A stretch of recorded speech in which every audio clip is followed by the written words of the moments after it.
Alright, so this has been reacted and sitting there for about 48 hours. So first then what I got to do, I got to pour off the glycerin off the bottom. You can see the top is a nice golden color, and it's not thick and viscous like oil anymore. That's the biodiesel on top.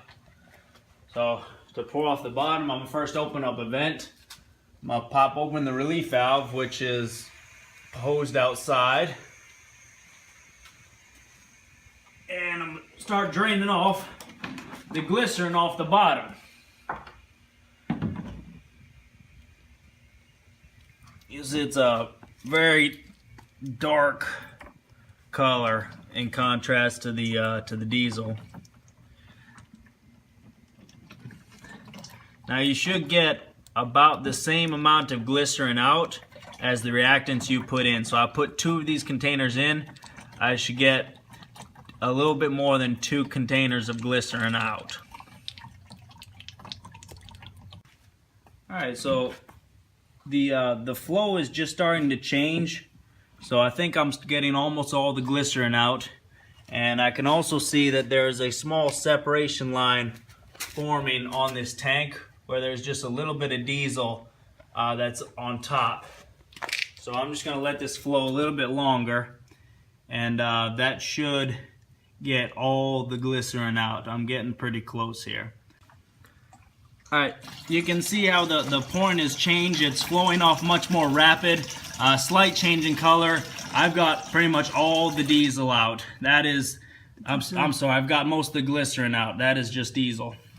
So I'm pouring this last little bit in my settling tank, and I'll skim. I'm gonna let that settle for a few weeks so I can get a nice layer of diesel on top of this that I can skim off my skim valve.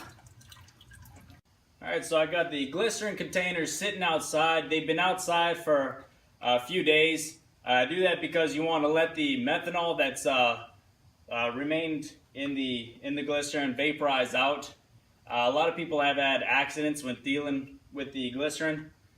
You want to treat it like you do the fresh methanol. You want to keep it away from sparks and just be very careful with it. But generally, after a few days, you can't smell the methanol vaporizing off it.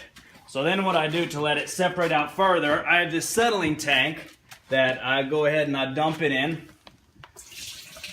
And all this is, it's a tank, and I have a skim line, and there's a pipe that comes up a few inches off the bottom, so that when I drain out the drain valve, I can drain all the glycerin, and I can skim the diesel off the top after I let it further settle in here for a week or so.